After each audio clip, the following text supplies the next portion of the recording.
President Biya is currently the second longest serving leader of any African nation. So what would his victory or defeat mean for a leader who's been in power longer than the majority of his citizens have been alive? Cohen is former U.S. ambassador to Gambia and Senegal. He's also served as the Assistant Secretary of State for African Affairs.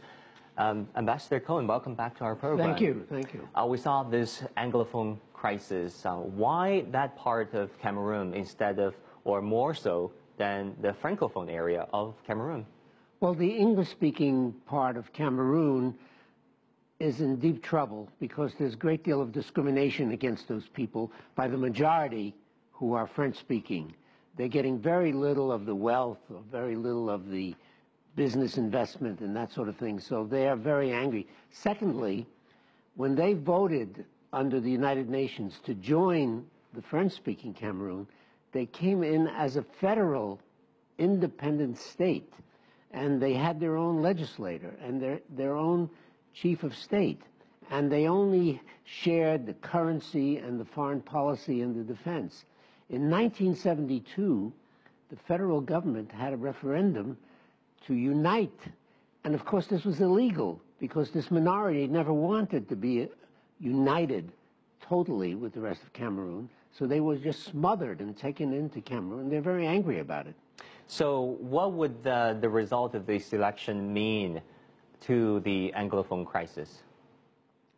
Well, Paul Biya is going to get reelected. He never loses. The elections are totally rigged, so there's no tension there. Will he win or will he not win? He's going to win.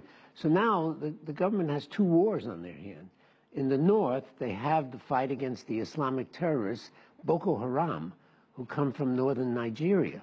This is a very difficult war that they're fighting.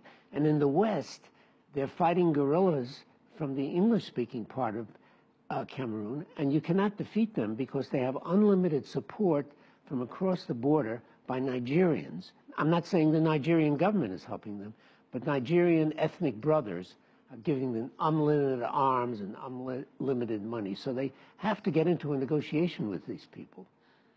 And then, well, some are concerned that Biya is Cameroon's absentee president. He's in power for so long. Why so long? Well, his ethnic group represents about 10% of the population.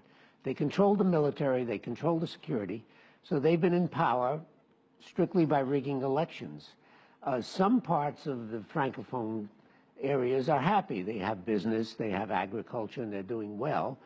But the majority of the people are totally repressed, and they're not sharing the wealth.